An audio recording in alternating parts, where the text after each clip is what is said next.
Hey guys, Mark here, and today Apple announced the brand new iPhone SE or SE2, their lowest priced new phone that you'll be able to pre-order on April 17th, and I'm here to give you all the info that you're going to need to know if you're looking to spend your cash on this thing. Except by this thing, I don't mean the phone I have in my hands, because this is an iPhone 6, a phone that was released almost 6 years ago now, and the reason it's in my hands is because the new iPhone SE shares a nearly identical design language, minus the white front face of this phone, because you can't get that anymore.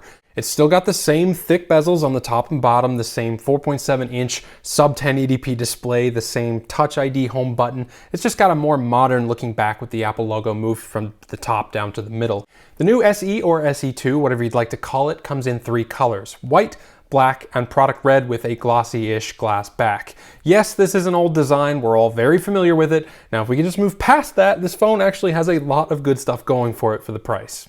The phone starts at $399 US for the base model with 64 gigabytes of storage, and for that price you get the same CPU that's in the iPhone 11 and 11 Pro, the A13 Bionic. This is going to outclass every single phone on the market in that price range.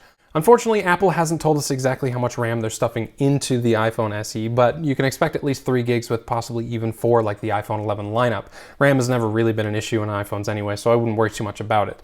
The single 12 megapixel rear wide-angle camera will be able to shoot 4K up to 60 FPS with image stabilization, and will have features like portrait mode and portrait effects that debuted alongside the iPhone 11 lineup. However, the front will have a less impressive 7 megapixel camera that will max out at 1080p. It will also apparently not have night mode, which could be a big deal for some of you guys out there. Obviously, I'll have to get my hands on the phone and test out the photo and video features completely to have my full thoughts on it, so be sure to hit the subscribe button to get notified when that video goes live.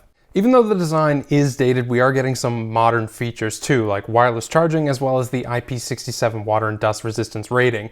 The phone does support up to 18 watts of fast charging through the Lightning port, but I imagine that the wireless charging will be at least a bit slower than that. Also, classic Apple, there's no doubt in my mind that you'll be getting this little guy in the box, a 5-watt charger. So if you want to take full advantage of the fast charging, you'll have to buy your own. For battery life, Apple is claiming up to 13 hours of video watching on a single charge, but that's a pretty vague metric and they aren't giving us a milliamp hour rating, so I can't say for certain how good the battery will be. Given the fact that the A13 Bionic is a very smart chip with regards to conserving power, and the other fact that there's a very small sub 1080p display on this phone, I'm willing to bet the battery life is going to be pretty darn good. The new SE also is equipped with Wi-Fi 6 for faster speeds, and of course will have NFC for things like Apple Pay like all the other phones. So, in reality, there's nothing new here in the new iPhone SE. It could have easily just have been called the iPhone 9, as it was rumored to be called for a long time as the successor to the iPhone 8. I'm willing to bet there's going to be a lot of people out there that are going to be a little disappointed that Apple didn't refresh the original iPhone SE, the one that had, a much smaller form factor, but that's neither here nor there. This is what we get.